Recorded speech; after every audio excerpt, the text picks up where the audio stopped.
Isang paalala, ang video na ito ay ayon lamang sa aking sariling pananaliksik. Hindi ko nais na pilitin ang sino man na maniwala sa videong inyong matutunghayan. Kung hindi kayo kumbinsido sa mga impormasyon at taliwas ang inyong paniniwala sa kaalamang aking ilalahad, maaari kayong gumawa ng sarili ninyong pagsisiyasat para sa inyong kakontentuhan. Ang videong ito ay gabay lamang sa mas malalim na kaalaman at pag-intindi at hindi gawa ng isang profesional. Naniniwala ako na malaya tayong magbigay ng opinyon at suhestyon bilang malayang mamamayan ng Pilipinas. Maraming salamat po. Magandang umaga, magandang tanghali, magandang gabi sa inyong lahat. Saan ka mang parte ng mundo, ako po si Bong Lustre na nag-iiwan ng katagang pag walang knowledge, walang power. At ako rin po your kaibigang neighborhood. Mga kosa,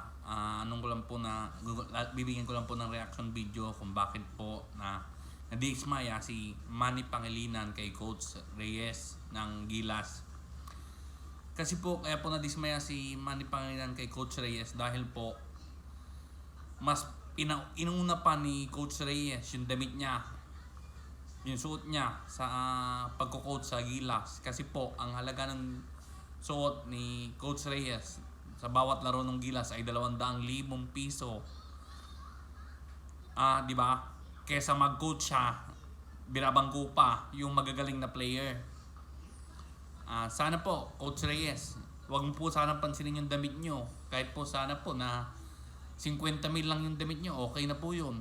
Yung sobra-sobra na po yung 200,000 na kasuotan.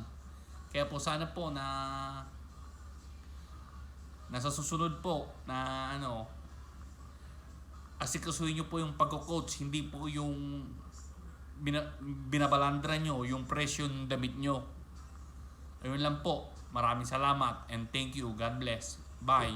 Kung nagustuhan mo itong video na to, share mo na lang at i-like.